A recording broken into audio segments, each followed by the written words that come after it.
Hey, sixth grade, I just wanted to touch base with you about Life Science Week 1. This really goes deep and sets the tone for um, the history in life science for the entire rest of the year for science for us. And I kind of feel a little bit chipped that you get to read this on your own and do the crossword. And you know how dorky I can be. This just really brings me back to a lot of high school science. And so yeah, it's just some good stuff here. So, life science, our first week is about classification.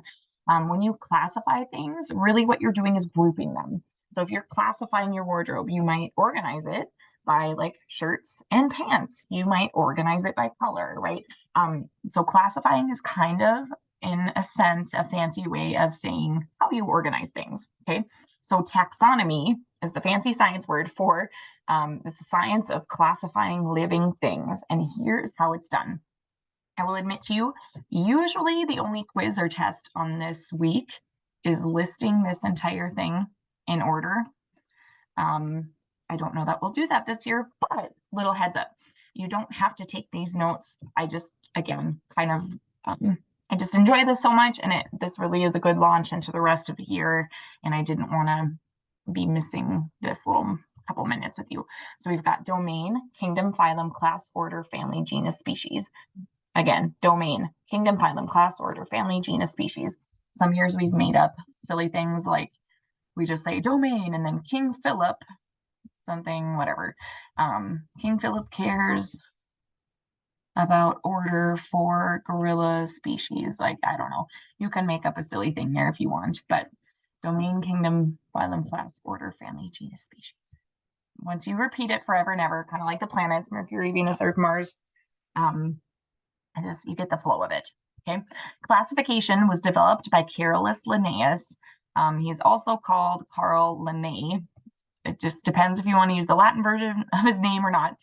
This uses the Latin language. The genus name is capitalized, the name species are not. And whenever it's in the scientific name or the classification science name, the names are italicized unless you're writing them by hand. That's a little tricky to do.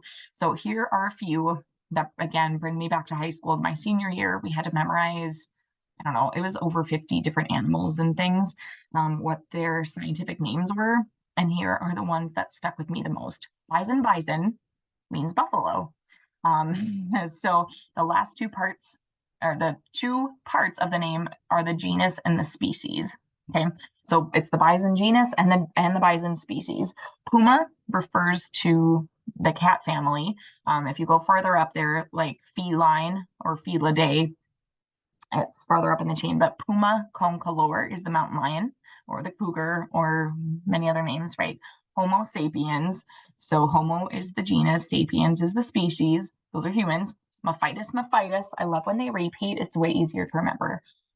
That's a skunk.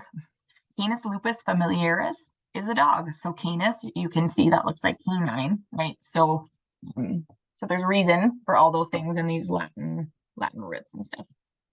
You do need to know for like all the rest of your life that Pangea is the supercontinent.